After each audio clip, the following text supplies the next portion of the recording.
দ্বিতীয় ম্যাচে সেঞ্চুরি না এলেও দারুণ ব্যাটিং বিরাটের। প্রথম 10 বলেই 2টি 4 এবং একটি ছক্কা হাঁকানো। ঝোড়ো ইনিংস খেলে মাত্র 29 বলে হাফ সেঞ্চুরি পূরণ করেন কিং কোহলি। গুজরাটের বিরুদ্ধে 77 রান করেই থামতে হলো তাকে। দলের অন্য ব্যাটাররা যখন রান তুলতে হিমশিম খাচ্ছে, তখন মাত্র 61 বলে 77 রান করল বিরাট কোহলি। উল্লেখ্য, বিসিসিআই এর নির্দেশ ছিল ঘরোয়া ক্রিকেট খেলতে হবে। ওয়ানডে দলে জায়গা ধরে রাখতে ফর্ম ও ফিটনেস দুটোই প্রমাণ করতে হবে। বোর্ডের সেই নির্দেশ মেনে বিজয় হাজারে ট্রফি খেলতে নেমেছিল বিরাট ও রোহিত।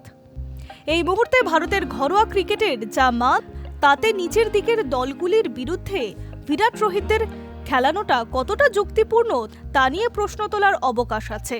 যদিও নিউজিল্যান্ডের বিরুদ্ধে ওয়ানডে সিরিজের আগে এই ম্যাচ দুটি মহাতারকার জন্য ভালো অনুশীলনের মঞ্চ, সেখানে নিজেকে ভালোমতো তৈরি করে নিচ্ছেন রোকো।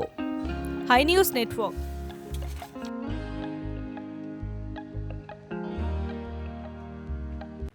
সোশ্যাল মিডিয়ায় কেকেআরকে বয়কট করার ডাক। ওপার বাংলায় মার খাচ্ছে সংখ্যালঘু হিন্দুরা, আর এপারে এসে স্রেফ 2 মাস ক্রিকেট খেলে 9 কোটি টাকার বেশি পকেটে পুরে নেবেন বাংলাদেশের মুস্তাফিজুর রহমান। গোটা সংখ্যালঘু অত্যাচারের বিরুদ্ধে যার একটা টুইট পর্যন্ত নেই, জানিয়ে আপত্তি ক্রিকেট প্রেমীদের একাংশের। ওপার বাংলায় মার খাচ্ছে সংখ্যালঘু হিন্দুরা, আর এপারে এসে স্রেফ 2 মাস ক্রিকেট খেলে 9 কোটি টাকার বেশি পকেটে পুরে নেবেন বাংলাদেশের মুস্তাফিজুর রহমান।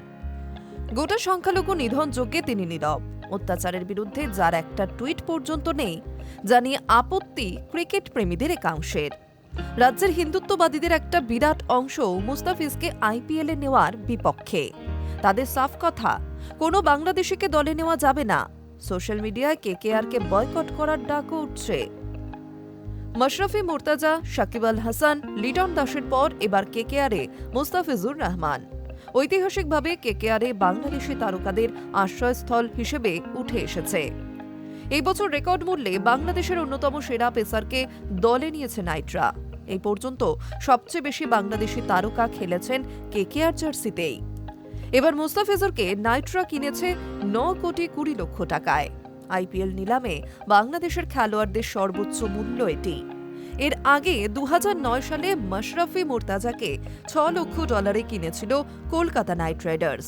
বর্তমান হিসাবে সেটা 5 কোটি 45 লক্ষ টাকা। কিন্তু এবছরের পরিস্থিতি আলাদা। ওপার বাংলায় মৌলবাদীদের আগ্রাসন আর ধর্মের নামে হানাহানিতে নিরাপত্তাহীনতায় ভুগছে সংখ্যালঘুরা। শেখ হাসিনার অপসারণ চেয়ে যে আন্দোলন শুরু হয়েছিল, তা ক্রমশ মৌলবাদীদের আস্ফালন আর সংখ্যালঘুদের ত্রাসের কারণ হয়ে দাঁড়াচ্ছে। স্রেফ ধর্মাচরণের জন্য আক্রান্ত হতে হচ্ছে সংখ্যালঘুদের, যার জলজান্ত উদাহরণ দীপু দাস হত্যাকাণ্ড, জানিয়ে বাংলাদেশের গোটা ক্রিকেট মহল নীরব। মুস্তাফিজুর নিজেও এই বিষয়ে নীরব। ওপার বাংলার এই পরিস্থিতি নিয়ে একটি শব্দও খরচ করেননি তিনি। বস্তুত হাসিনার পতনের পর বাংলাদেশে ভারত বিদ্বেষের চাষ শুরু হয়েছে। তথাকথিত আধিপত্যবাদকে কাঠগড়ায় তুলে রীতিমতো হুমকি দেওয়া হচ্ছে এই দেশকে। ভারতের সার্বভৌমত্বে আঘাত হেনে 7 সিস্টার্স দখলের দাবি উঠছে বাংলাদেশে। আর ভারত বয়কটের ডাক এখন ওপারের জাতীয় স্লোগান। Hi news network. বৈভবের নতুন সম্মান, দেশের সর্বোচ্চ সম্মানে ভূষিত হল তরুণ তুর্কি। উল্লেখ্য, 5 বছর থেকে 18 বছর বয়সীদের জন্য এটাই ভারতের সর্বোচ্চ অসামরিক সম্মান। চলতি বছর দুরন্ত ফর্মে রয়েছে বিহারের তরুণ ব্যাটার। সে মাঠে নামলেই ছাড়খাড় হয় রেকর্ড, নতুন ইতিহাস তৈরি হয় তার ব্যাটে। সেই বিস্ময় প্রতিভা বৈভব সূর্যবংশের মুকুটে এবার জুড়ল নয়া পলক। প্রধানমন্ত্রী রাষ্ট্রীয় বাল পুরস্কার পেল বিহারের এই তরুণ তুর্কি। উল্লেখ্য, 5 বছর থেকে 18 বছর বয়সীদের জন্য এটাই ভারতের সর্বোচ্চ অসামরিক সম্মান। আইপিএল থেকে শুরু করে ভারতের অনূর্ধ্ব 19 দল, রাজ্য দল বিহার, সর্বত্রই দারুণ ব্যাটিং করেছে বৈভব। অনেকেই তার মধ্যে তরুণ শচীন তেন্ডুলকরের ছায়া দেখতে পাচ্ছেন। খেলার মাঠে একগুচ্ছ পুরস্কার জেতার পর এবার রাষ্ট্রীয় সম্মান পেল 14 বছর বয়সী বৈভব। শুক্রবার রাষ্ট্রপতি ভবনে গিয়ে এই সম্মান গ্রহণ করেছে তরুণ ব্যাটার। খেলার মাঠে দুরন্ত পারফরমেন্সের জন্যই বৈভবের হাতে উঠল প্রধানমন্ত্রীর রাষ্ট্রীয় বাল পুরস্কার। উল্লেখ্য, যুব এশিয়া কাপেও সেঞ্চুরি করেছিল বৈভব, তবে ফাইনালে ভালো খেলতে পারেনি। ভারতও যুব এশিয়া কাপ ফাইনালে পাকিস্তানের কাছে হেরেছে, কিন্তু দেশের মাটিতে ফিরেই দাপট শুরু তার। বিজয় হাজারে ট্রফিতে বিহারের হয়ে খেলেছে তরুণ তুর্কি, আর মাঠে নেমেই মাত্র ৩৬ বলে সেঞ্চুরি হাঁকায় বৈভব। প্রথম শ্রেণীর ক্রিকেটে ভারতীয়দের মধ্যে এটা দ্বিতীয় দ্রুততম সেঞ্চুরি। বিশ্বের কনিষ্ঠতম হিসেবে প্রথম শ্রেণীর ক্রিকেটে সেঞ্চুরির নজিরও করে ফেলেছে বৈভব। প্রধানমন্ত্রীর রাষ্ট্রীয় বাল পুরস্কার গ্রহণের জন্য শুক্রবার বিজয় হাজারে ট্রফিতে খেলতে পারেনি বৈভব। প্রসঙ্গত, ভালো খেললেও জাতীয় দলের জার্সিতে কোনো ট্রফি জিততে পারেনি বিহারের এই কিশোর। আগামী 15 জানুয়ারি থেকে শুরু হচ্ছে অনূর্ধ্ব-19 বিশ্বকাপ। সেখানে ভালো খেলে ট্রফি খরা কাটাতে মরিয়া থাকবে বৈভব। তার আগে প্রধানমন্ত্রীর রাষ্ট্রীয় বাল পুরস্কার আরও তাতিয়ে দিতে পারে তাকে। Hi news Network.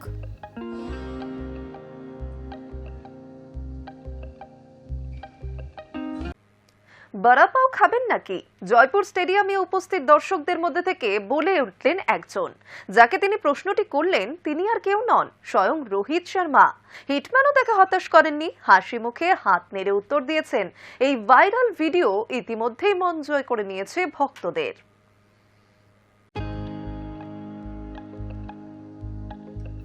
Vada pav খাবেন নাকি? জয়পুর স্টেডিয়ামে উপস্থিত দর্শকদের মধ্যে থেকে বলে উঠলেন একজন। যাকে তিনি প্রশ্নটি করলেন, তিনি আর কেউ নন, স্বয়ং রোহিত শর্মা। হিটম্যানও তাকে হতাশ করেননি, হাসি মুখে হাত নেড়ে উত্তর দিয়েছেন। ভাইরাল এই ভিডিও ইতিমধ্যেই ভক্তদের মন জয় করেছে। সেই 2016 সালে তিনি মুম্বাইয়ের হয়ে বিজয় হাজারে ট্রফিতে নেমেছিলেন। 8 বছর পর এই ঘরোয়া প্রতিযোগিতায় ফিরেই সেঞ্চুরি হাঁকিয়েছেন রোহিত শর্মা। সিকিমের বোলারদের নিয়ে রীতিমতো ছেলে খেলা করে রোহিত। মাত্র 94 বল খেলেন 155 রানের ইনিংস। স্রেফ হিটম্যানকে দেখতেই জয়পুরের সোয়াই মানসিংহ স্টেডিয়ামে উপস্থিত ছিলেন প্রায় 20,000 দর্শক।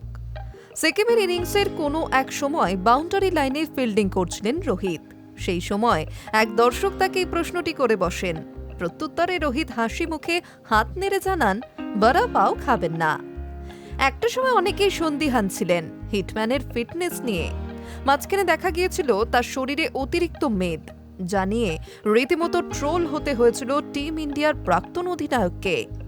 সেই রোহিত নিজেকে সম্পূর্ণ বদলে ফেলেছেন, রীতিমতো ডায়েট পালন করে 10 কেজিরও বেশি ওজন কমিয়েছেন।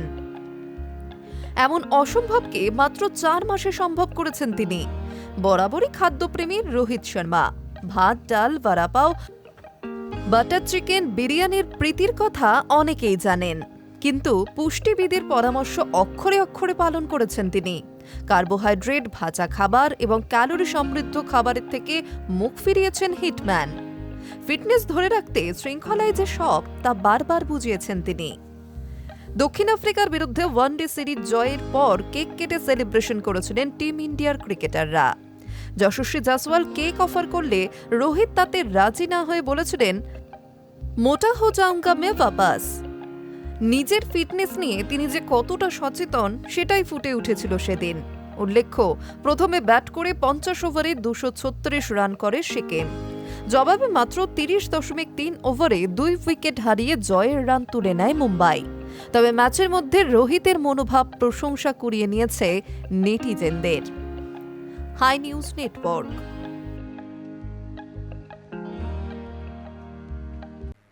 যুব ভারতীতে মেসির অনুষ্ঠানে বিশৃঙ্খলার পর থেকে পুলিশ হেফাজতে অনুষ্ঠানের মূল উদ্যোক্তা শতদ্রু দত্ত।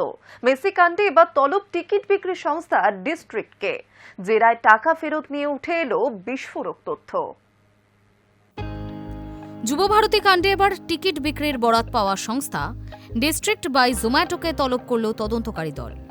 সূত্রের খবর, কিছুদিন আগেই সংস্থার ভাইস প্রেসিডেন্ট মুখোমুখি হয়েছিলেন সিটের। জিজ্ঞাসাবাদে তাকে টাকা ফেরত দেওয়ার উপায় ও পদ্ধতি নিয়ে জানতে চাওয়া হয়। সূত্রের খবর, উত্তরে সংস্থার সহ সভাপতি জানান, সংস্থার সঙ্গে শতদ্রু দত্তের 3টে শহরের চুক্তি হয়েছিল, কলকাতা, নয়াদিল্লি ও মুম্বাই। তিনটে শহরের মোট যা অর্থ দেওয়ার কথা ছিল শতদ্রুকে, তার বেশিরভাগটাই দেওয়া হয়ে গিয়েছে। মাত্র 8 কোটি টাকা ডিস্ট্রিক্টের কাছে বাকি আছে। সেটা যদি সিট বলে, তারা সেই টাকা তদন্তকারীদের তিনি দিয়ে দেবেন, কিন্তু বাকি টাকা শতদ্রুকেই দিতে হবে বলে জানান সংস্থার ভাইস প্রেসিডেন্ট। বস্তুত যুবভারতীতে মেসের অনুষ্ঠানে বিশৃঙ্খলার পর থেকেই পুলিশি হেফাজতে অনুষ্ঠানের মূল উদ্যোক্তা শতদ্রু দত্ত। সূত্রের খবর, ইতিমধ্যেই পুলিশকে মুচলেখা দিয়ে তিনি জানিয়েছেন টিকিটের সব টাকা ফেরত দেওয়া হবে। কিন্তু বিষয়টি আর এগায়নি। এর মধ্যে পুলিশি জেরায় শতদ্রু একাধিক বিস্ফোরক দাবি করেছেন।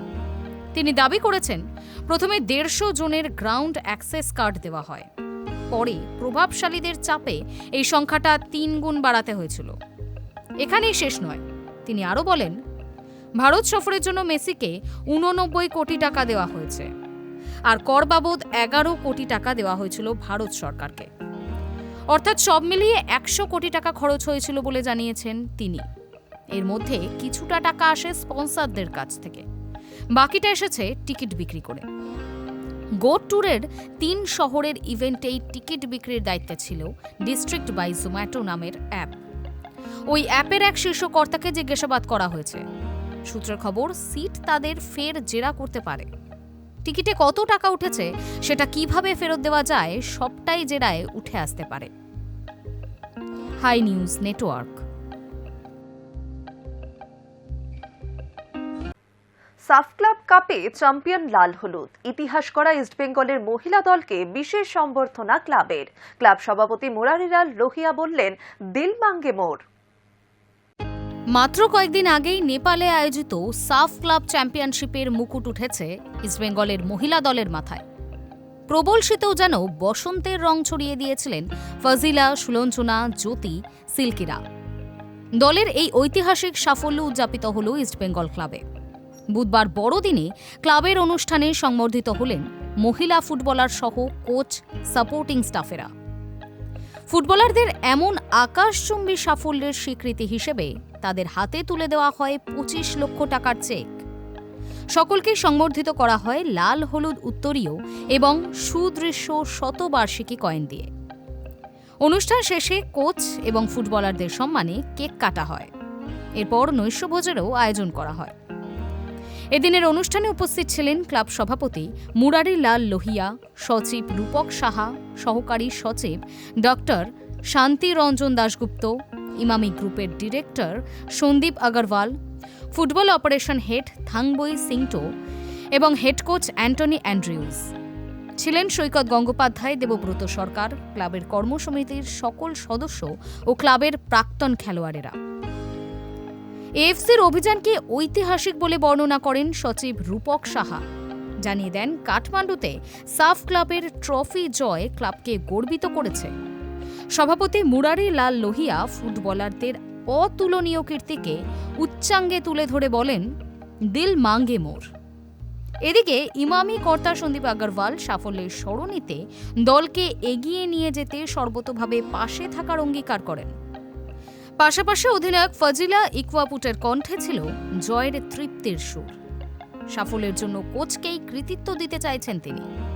সেই সঙ্গে তিনি জানান, উগান্ডায় তার যে ফাউন্ডেশন রয়েছে সেখানে দান করে দিয়েছেন মোস্ট ভ্যালুয়েবল প্লেয়ার বাবদ প্রাপ্ত সমস্ত অর্থই। প্রসঙ্গত, গত 20 ডিসেম্বর নেপালের এপিএফ ক্লাবকে 3-0 গোলে হারিয়ে সাফ ক্লাব চ্যাম্পিয়ন হয় ইস্টবেঙ্গল। 21 মিনিটে ইস্টবেঙ্গলের হয়ে প্রথম গোল করেন ফজিলা। পরে 35 মিনিটে আরও একটি গোল করে দলকে আরও এগিয়ে দেন শিল্কি দেবী। দ্বিতীয়ার্ধের শুরুতেই স্কোর লাইন 3-0 করেন ফজিলা। এই নিয়ে পঞ্চম আন্তর্জাতিক ট্রফি এলো লাল হলুদ ক্লাব তাঁবুতে। Hi news network.